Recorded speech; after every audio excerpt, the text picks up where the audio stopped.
Hello student, मैं एकता सिंह आप सभी का ज्ञान चैतन्य चैनल में बहुत बहुत स्वागत करती हूँ। आज के इस टॉपिक में हम सीटेट का बाल विकास एवं शिक्षा शास्त्र का यहाँ पर क्वेश्चन आंसर 30 क्वेश्चन देखने वाले हैं। तो शुरू करते हैं।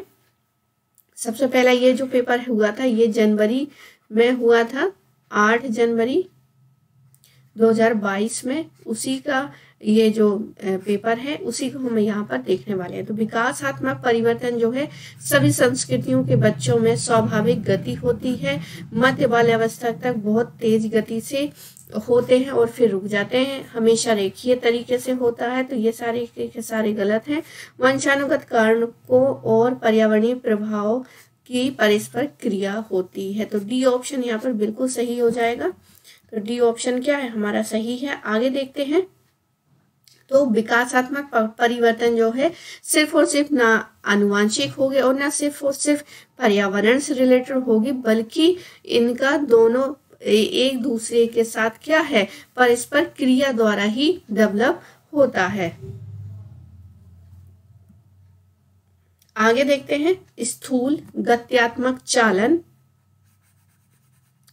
कौशल का उदाहरण है, जबकि सूक्ष्म गत्यात्मक कौशल का आवश्यक है। तो एक स्थूल मतलब जो बहुत बड़ा है और एक बहुत ही छोटा है।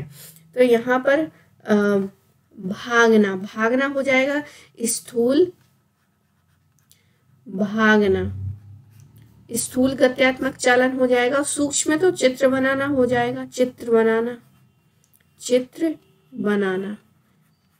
तो इसलिए बच्चों को क्या है ड्राइंग वगैरह में हम ज़्यादा से ज़्यादा पार्टिसिपेट करने के लिए कहते हैं, ताकि ये जो इसका सूक्ष्म गत्यात्मक कौशल है ये क्या हो जाएगा डेवलप हो जाएगा।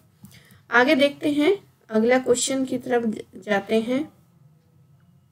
इनमें से कौन सी बच्ची मध्य बाल्यावस्था में होगी? तो सबसे पहले यहाँ पर 4 ऑप्शन दिए गए हैं। एक बच्ची जिसने अभी सामाजिक संदर्भों में नकल सीखना शुरू किया है, ठीक है। तो यहाँ पर क्या सोशल एक्टिविटी, जैसे डॉक्टर के पास गई, डॉक्टर की एक्टिविटी देखी तो फिर उसी की नकल करेगी। आगे है एक बच्ची जो अमूर्त विचारों का आसानी से पालन कर सकती है, तो आसानी से पालन कर सकती ये भी नहीं होगा। एक बच्ची जो कार्यात्मक खेलों में शामिल नहीं हो सकती ये भी नहीं होगा। और आगे है जो बच्ची तार्किक रूप से तर्क कर सकती है और संरक्षण कर पाती है, उसको क्या है उसको ही हम मध्य बाल्यावस्था में कहेंगे। आगे देखते हैं, व्याख्या देख लेते हैं। एक बच्ची जब मध्य बाल्यावस्था में होती है तो वो है तार्किक रूप से तर्क कर सकती है, संरक्षण कर पाती है। इस अवस्था में बच्चा मूर्त वस्तुओं के संबंध में अनेक विभिन्न प्रकार की तार्किक संक्रियाएं करने लगता है। बालक अपनी आदतों, व्यवहार, रुचियों, इच्छाओं आदि प्रतिरूपों का निर्माण कर लेता है। इस अवस्था में बालक के अंदर विचारों की विलोमिता, संरक्षण तथा क्रमबद्धता व पूर्ण अंश संप्रत्ययों का प्रयोग करने की योग्यता विकसित हो जाती है। बालक समस्याओं के समाधान पर तार्किक चिंतन करने लग जाता है। अगला क्वेश्चन देखते हैं। बच्चे सर्वप्रथम अपने परिवार में व्यवहार के तरीके सीखते हैं और मूल्यों और जीवन के मानदंडों को जानते हैं। परिवार बच्चों के सामाजिकरण का एक द्वितीय, तो परिवार जो है वो द्वितीयक नहीं है बल्कि पहला है। तो यहाँ पर जो सही आंसर हो जाएगा वो सी है, क्योंकि ए तो सही है और आर क्या है गलत है। तो सी ऑप्शन सही हो जाएगा, क्योंकि यहाँ पर जो परिवार है वो प्राथमिक है, उसका है सामाजिकरण के लिए वो प्राथमिक है, बल्कि द्वितीय में प्रवास, पड़ोस, विद्यालय ये सारी चीजें आएंगी। तो सबसे पहले आगे देखते हैं। निम्नलिखित में से कौन सा युग में सही मिलान है? निम्नलिखित में से कौन सा सही युग में मिलान है? शैशवावस्था में बच्चा तर्क को लागू करता है और अनुमान लगाने में सक्षम होता है। पूर्व संक्रियात्मक अवस्था में बच्चों में निम्नात्मक और तार्किक सोच प्रारंभ हो जाती है। सी है मूर्त संक्रियात्मक अवस्था में बच्चा वर्गीकरण व संरक्षण कर पाता है। अमूर्त संक्रियात्मक अवस्था में बच्चा अनुकरण की शुरुआत और कल्पनात्मक खेल शुरू हो जाते हैं। तो यहाँ पर जो है सी ऑप्शन सही है। मूर्त संक्रियात्मक अवस्था में बच्चा वर्गीकरण और संरक्षण कर पाता है। तो सी ऑप्शन क्या है यहाँ पर सही हो जाएगा।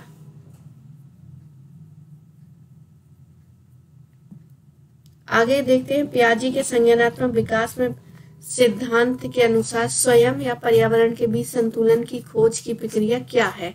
तो ये सामीकरण हो जाएगा, सामीकरण।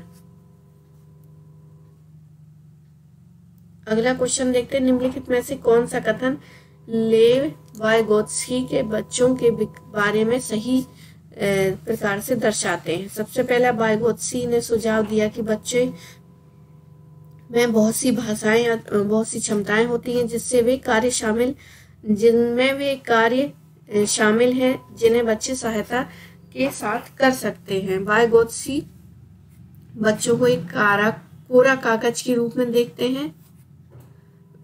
वाइगोत्स्की ने प्रस्तावित किया कि बच्चे वयस्कों की तुलना में मात्रात्मक रूप से कम सोचते हैं। ये भी गलत हो जाएगा। वाइगोत्स्की ने बच्चों की क्षमताओं को बहुत कम आंका है, तो हमारा ऑप्शन क्या है?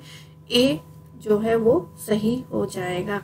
आगे देखते हैं, एक शिक्षिका किस संरचना का इस्तेमाल करती है जब वह एक बच्ची की जिगसॉ पहेली बनाने में मदद करती है? इशारे व संकेतों से। तो यहाँ पर पाड़ जो है वो यहाँ पर सही हो जाएगा। इसके फोल्डिंग जो है यहाँ पर सही आंसर है। एक शिक्षिका पाड़ यानी इसके फोल्डिंग का इस्तेमाल करती है जब वह एक बच्ची की जिगसॉ पहेली बनाने में इशारे और संकेतों में मदद करती है। बालकों में प्रगतिशील तरीके से उच्च समझ तथा विशेष अनुभव प्रदान करने वाली अधिगम प्रक्रिया में प्रयुक्त विभिन्न निर्देशक तकनीकों को पाड़ कहते हैं। अर्थात इसका तात्पर्य है कि छात्रों को सीखने और समस्या समाधान के लिए दिए जाने वाले समर्थक हैं। पाड़ एक शिक्षक निर्देशित प्रक्रिया है जो बड़े कार्यों को छोटे से अधिक प्रबंधनीय कार्यों में विभाजित करता है और उन्हें पूरा करने के लिए उपकरण का उपयोग करता है। अगला क्वेश्चन है, एक बाल केंद्रित कक्षा व्यक्तिवादी होती है और एक कठोर संरचित पाठ्यक्रम का अनुसरण करती है। बच्चा सबसे अच्छा तब सीखता है जब शिक्षक तानाशाह और निरंतर होता है। तो ये वाला तो बिल्कुल गलत हो जाएगा। तो हमारा ऑप्शन जो है वो सी होना चाहिए, ये सही है। सॉरी, ए और आर दोनों ही गलत है। तो एक बार फिर से देख लेते हैं ए ऑप्शन, क्योंकि बी तो बिल्कुल ही गलत है यहाँ पर। हाँ, तो यहाँ पर एक बाल केंद्रित कक्षा व्यक्तिवादी होती है और एक कठोर पाठ्यक्रम का अनुसरण नहीं करना है। तो दोनों ही चीजें यहाँ पर गलत दी गई हैं। ऐसे क्वेश्चन को हमको ध्यान से पढ़ना है कि क्या है। तो डी ऑप्शन यहाँ पर सही हो जाएगा। आगे देखते हैं, निम्नलिखित में से क्या एक प्रगतिशील कक्षा की विशेषता है? क्या एक प्रगतिशील कक्षा की विशेषता होगी? तो शिक्षिका पूरी तरह से कक्षा को नियंत्रण करती है। बच्चों की भागीदारी न्यूनतम है। गतिविधियां कार्य करते समय बच्चों का मूल्यांकन किया जाता है। समय सारणी और बैठने की व्यवस्था तय है। तो यहाँ पर क्या सी ऑप्शन हमारा सही हो जाएगा। आगे देखते हैं,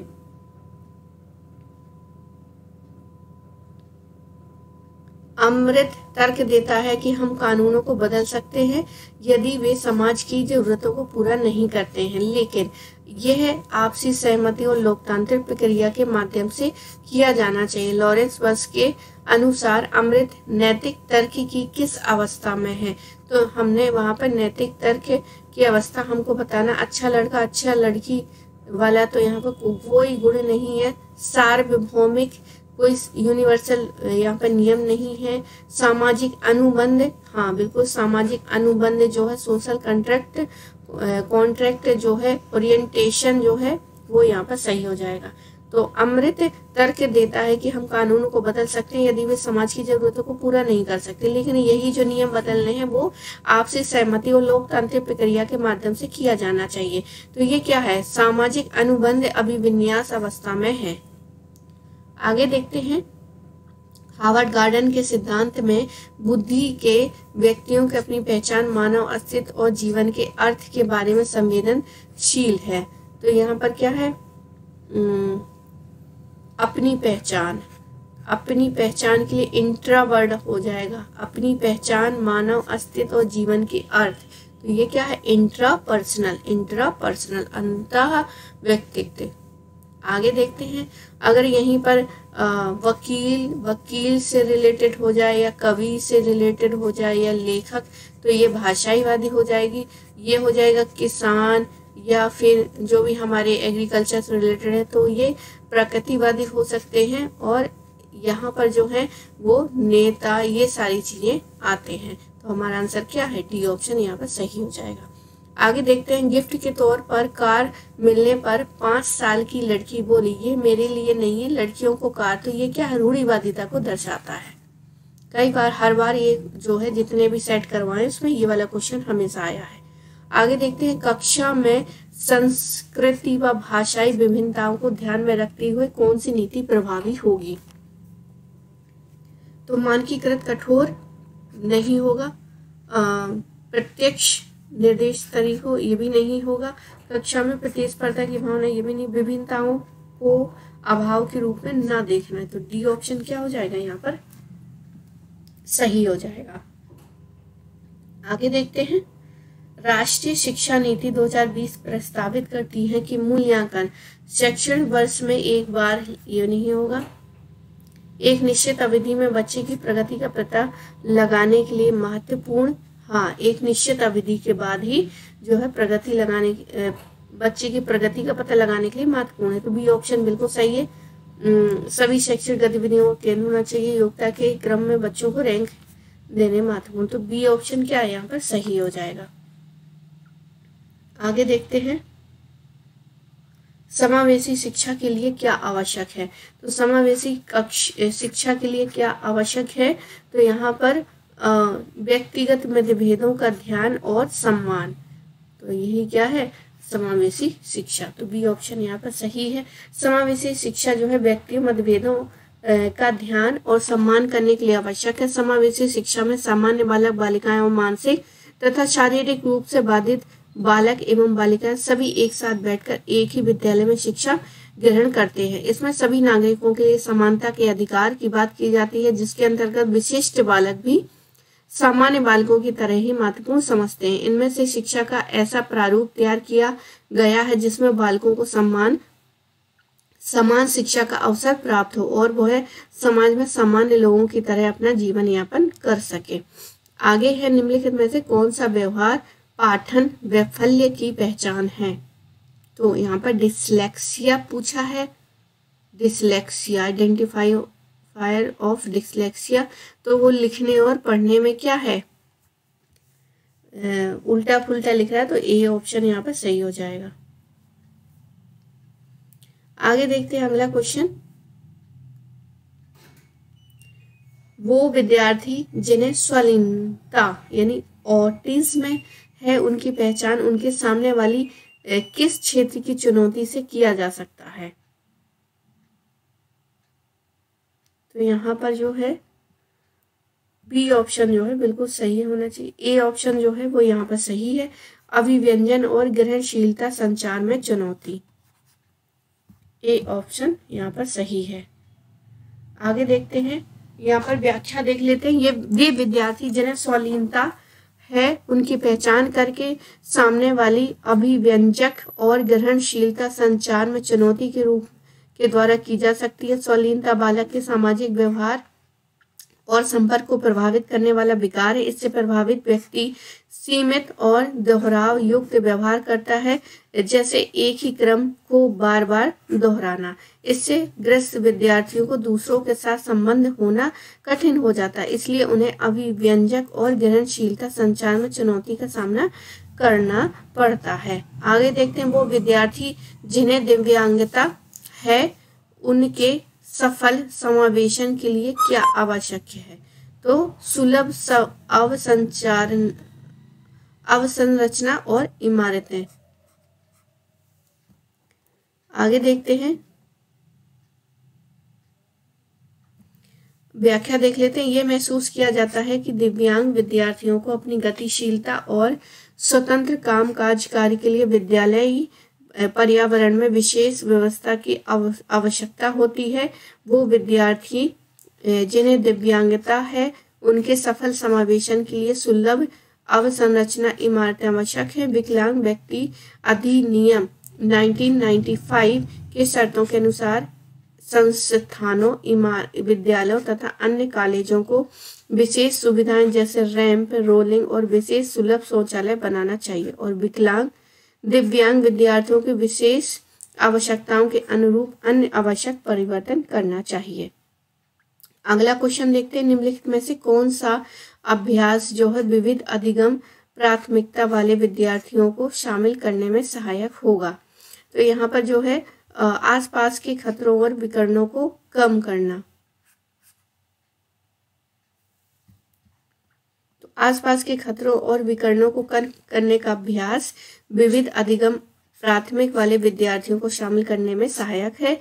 विद्यार्थी विभिन्न सामाजिक और आर्थिक पृष्ठभूमियों से आते हैं जिन्हें हम नजरअंदाज नहीं कर सकते, बल्कि हमें इसे सकारात्मक रूप से स्वीकार करना चाहिए। सभी विद्यार्थियों को शिक्षा पाने और सीखने का अधिकार है, चाहे उनकी स्थिति, योग्यता और पृष्ठभूमि कुछ भी हो। अधिगम द्वारा इन विविध प्रकृतियों वाले छात्रों को समायोजित करने पर बल देना चाहिए और उनके समायोजन से संबंधित जो भी कठिनाइयां हो कम करने का प्रयास करना चाहिए। आगे है, किस सिद्धांत पर आधारित कक्ष में विद्यार्थी स्वयं पहल करके चर्चा में सक्रिय भागीदारी करके सीखते हैं। तो यहाँ पर जो है सोशल संरचनावादी जो है यहाँ पर सही हो जाएगा। सामाजिक संरचनावादी सिद्धांत पर आधारित कक्ष में विद्यार्थी स्वयं पहल करके व चर्चा में सक्रिय भागीदारी करके सीखते हैं। यह सिद्धांत इस विचार पर केंद्रित है कि अधिगम को सक्रिय रूप से शिक्षार्थियों द्वारा निर्मित किया जा सके। इसका निर्माण अनुभव करने वाले व्यक्ति द्वारा किया जाता है। सामाजिक संरचनावाद के अंतर्गत यह माना जाता है कि संस्कृति मन का एक घटक है और इसलिए संरचनाएं प्रदान करती है जो वास्तविकता के निर्माण को निर्धारित करती है। अगला क्वेश्चन है, मीनिंगफुल लर्निंग सार्थक अधिगम क्या है? तो सार्थक अधिगम जो है वो हो जाएगा हमारा सार्थक अधिगम में विश्लेषण, समालोचना, सोच और समस्या समाधान की प्रक्रियाएं शामिल हैं। सार्थक अधिगम में विश्लेषण, समालोचन, सोच और समस्या समाधान की प्रक्रिया शामिल होती हैं। अगला क्वेश्चन देखते हैं, राष्ट्रीय शिक्षा नीति 2020 में निम्नलिखित में से किसकी वकालत नहीं की गई है? तो संरचना समझ पर जोर, योगात्मक मूल्यांकन, पाठ्यक्रम में वृद्धि। तो यहाँ पर तीनों की चीजें जो है वकालत नहीं की गई है। यहाँ पर संरचना समझ पर जोर तो दिया गया है, समेटिव की बात नहीं की गई है, इंक्रीजिंग करिकुलम कंटेंट की बात नहीं की गई है और प्रौद्योगिकी के उपयोग में कमी की बिल्कुल भी बात नहीं की गई है। तो दूसरा, तीसरा और चौथा हमारा सही हो जाएगा। आगे देखते हैं, अगला है, निम्नलिखित में से कौन सा युग्म प्रतिक्रिया और लक्ष्य अभिविन्यास का सही मिलाप है? तो यहाँ पर किसी विशेष रुचि के क्षेत्र में क्षमता में सुधार के लिए कार्यपत्रक करना, तो यही जो है महारत हासिल करने की दिशा में उन्मुख लक्ष्य है। तो ए ऑप्शन यहाँ पर सही हो जाएगा। आगे देखते हैं, विद्यार्थियों के अधिगम को साध्य करने के लिए एक शिक्षक को निम्नलिखित में से किस पर ध्यान देना चाहिए? रटकर तो नहीं, भय तो नहीं। तो डी ऑप्शन क्या है? बच्चों के पूर्व ज्ञान से संबंध को जोड़ना। अगला क्वेश्चन है, निम्नलिखित में से कौन सा विद्यार्थियों द्वारा निर्मित भ्रांतियों से निपटने के लिए संरचनात्मक दृष्टिकोण है? तो यहाँ पर भ्रांतियों के प्रयुक्त हेतु, प्रयोग और अवलोकन के अवसर देना। अगला क्वेश्चन देखते हैं, तो भ्रांतियों के प्रत्युत्तर, हेतु, प्रयोग और अवलोकन के अवसर देना विद्यार्थियों द्वारा निर्मित भ्रांतियों से निपटने के लिए एक संरचनात्मक दृष्टिकोण है। शिक्षण अधिगम प्रक्रिया में भ्रांतियों की खोज और चर्चा करना सार्थक है, क्योंकि यह विद्यार्थियों को उन भ्रांतियों के बारे में सोचने का अवसर देता है और गहन जांच का नेतृत्व करने में सहायक होता है। इन भ्रांतियों के कारण विद्यार्थियों को सीखने में बाधा उत्पन्न होती है। विद्यार्थी इन गलत समझ का उपयोग नए अनुभवों की व्याख्या करने के लिए करते हैं, जिसमें नए अनुभव को सही ढंग से समझने में हस्तक्षेप होता है, अतः भ्रांतियों से निपटने हेतु खोज व अवलोकन पर बल देना चाहिए। अगला क्वेश्चन, निम्नलिखित में से क्या विद्यार्थियों के बीच किसी कार्य की संरचना समझ को सुसाध्य करने में सहायक है? तो यहाँ पर चर्चा और संवाद जो है सही हो जाएगा। अभ्यास, वेदन, प्रतियोगिता, दंड ये नहीं है, तो बी ऑप्शन क्या है, सही है। चर्चा और संवाद द्वारा विद्यार्थियों के बीच किसी कार्य की संरचनात्मक समझ को सुसाध्य करने में सहायक है। वैचारिक संरचना समझ विचारों की एक एकीकृत और कार्यात्मक समझ को संदर्भित करती है। संरचना समझ वाले छात्र अलग अलग तथ्यों और विधियों का अधिक जानते हैं। अगला क्वेश्चन है, प्रभावी अधिगम हेतु एक शिक्षिका को विद्यार्थियों को सक्रिय करना चाहिए। तो यहाँ पर सही आंसर हो जाएगा हमारा क्षमता के वृद्धिशील होने की धारणा। तो प्रभावी अधिगम हेतु एक शिक्षिका को विद्यार्थियों में क्षमता के वृद्धिशील होने के धारणा को सक्रिय करना चाहिए। इस प्रभावी अधिगम प्रक्रिया तब होती है जब शिक्षिका विद्यार्थियों के ज्ञान को पढ़ाई जाने वाली नई संकल्पना के साथ जोड़ने में सहायता करती है। मतलब उनके पास जो ज्ञान है और फिर वो जो टीचर पढ़ा रही है उसके साथ तालमेल बिठाना या जोड़ना। इसके पार्श्व में निहित उद्देश्य ज्ञान का सहसंबंध एवं स्थानांतर को बढ़ावा देना है। शिक्षिका का यह भी दायित्व है कि सभी विद्यार्थियों को सीखने में पूरी तरह से भाग लेने के लिए अवसर और सहायता मिले। ऐसा तभी संभव होगा यदि संसाधनों का प्रबंध प्रभावी ढंग से और सीखने की प्रक्रिया को सुधारने के स्पष्ट प्रयोजन किए जाएं। शिक्षिका को विषय को बोधगम्य बनाकर प्रस्तुत करना चाहिए जिससे छात्रों की सीखने में रुचि बढ़े। अगला क्वेश्चन है, निम्नलिखित में से कौन सा बाह्य अभिप्रेरणा का उदाहरण नहीं है? तो यहाँ पर बाह्य मतलब बाहरी चीज जो हमें मोटिवेट करें, उदाहरण नहीं है बताना। तो दंड से बचने के लिए गृह कार्य, ज्ञान प्राप्त करने के लिए वाद विवाद समूह में शामिल होना, ये जो है उदाहरण नहीं है। बाकी प्रतियोगिता जीतने के लिए शतरंज सीखना, ये सारी चीजें जो हैं वो इससे रिलेटेड हैं। आगे देखते हैं, डैश यहाँ पर इस्तेमाल से विद्यार्थियों की उपलब्धि में होने की संभावना। तो यहाँ पे फिल इन द ब्लैंक भरना है, तो सामाजिक सहयोग आ जाएगा।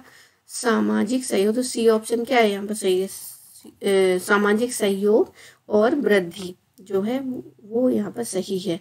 अगला, तो ये क्वेश्चन यहीं तक थे, इसकी व्याख्या देख लेते हैं। सामाजिक सहयोग के इस्तेमाल में विद्यार्थियों की उपलब्धि में वृद्धि होने की संभावना है। बालक के व्यक्तित्व का विकास उसके सामाजिक अनुभव पर आधारित होता है। बालक में विकसित होने वाले सामाजिक गुण मुख्यतः उन प्रतिक्रियाओं पर निर्भर रहते हैं जो बालक आपके चारों ओर से व्यक्तियों के साथ करता है। यह समाजीकरण एक सक्रिय और संरचनात्मक प्रक्रिया है जो बालक को प्रेरणा प्रदान करती है जिससे बालक की उपलब्धि में वृद्धि होती है। अतः सामाजिक सहयोग बालक की संभावना को उभारती है। तो आई होप आपको ये वीडियो पसंद आया होगा। पसंद आया तो प्लीज लाइक करें, शेयर करें, सब्सक्राइब करें। मिलते हैं एक और वीडियो के साथ। पूरा वीडियो देखने के लिए आप सभी का बहुत बहुत धन्यवाद।